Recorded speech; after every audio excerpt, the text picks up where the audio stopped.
বগুড়ায় আবারও শুরু হতে যাচ্ছে বাংলাদেশ বনাম আফগানিস্তান ক্রিকেট খেলা। 28 অক্টোবর খেলাটি অনুষ্ঠিত হবে বগুড়ায় শহীদ চান্দু স্টেডিয়ামে। আসসালামু আলাইকুম বগুড়াবাসী, কি অবস্থা সবার, কেমন আছেন? তো বাসা থেকে বের হয়েই রওনা দিলাম বগুড়ার শহীদ চান্দু স্টেডিয়ামে।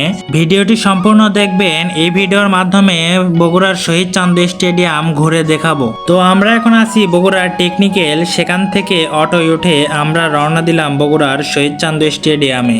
দেখতে দেখতে এখন আমরা বগুড়ার কলোনিতে অবস্থান করতেছি, সেখান থেকে যেতে হবে আমাদের খান্দার।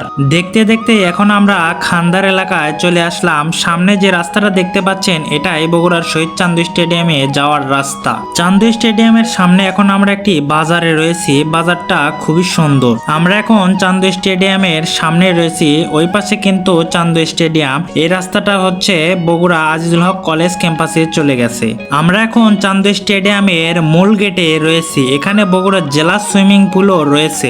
আমাদের বগুড়ার ভিতরে যে এত সুন্দর জায়গা রয়েছে আমরা কিন্তু অনেকেই চিনি না। বগুড়া চান্দু স্টেডিয়ামের সামনে একটি পার্ক রয়েছে, এই পার্কের নাম কি আমি সঠিক বলতে পারতেছি না, কিন্তু খুবই সুন্দর। এবং এই পাশে খেয়াল করলে দেখবেন বগুড়া জেলা ফুটবলের একটা স্টেডিয়ামও রয়েছে। চান্দু স্টেডিয়ামে কিন্তু আজকে আসলে ওইভাবে ঢুকতে দিচ্ছে না কাউকে। আগামীকাল টিকিট ফ্রি, তো সবাই আসবেন, অবশ্যই দেখা হবে বগুড়া শহীদ চান্দু স্টেডিয়ামে। ভালো থাকবেন। জানতেই পারলেন চান্দু স্টেডিয়ামে ঢুকতে দিচ্ছে না, কিন্তু আগামীকাল সবাই আসবেন, টিকিট ফ্রি করে দেওয়া হয়েছে। আবারও বলে দিচ্ছি, বাংলাদেশ বনাম আফগানিস্তান খেলা শুরু হবে সকাল 10:30টায়। তো আর দেরি না করে চলে আসবেন সবাই বগুড়ার শহীদ চান্দু স্টেডিয়ামে। আর ভিডিওটি যদি ভালো লেগে থাকে লাইক কমেন্ট শেয়ার করে পাশে থাকবেন।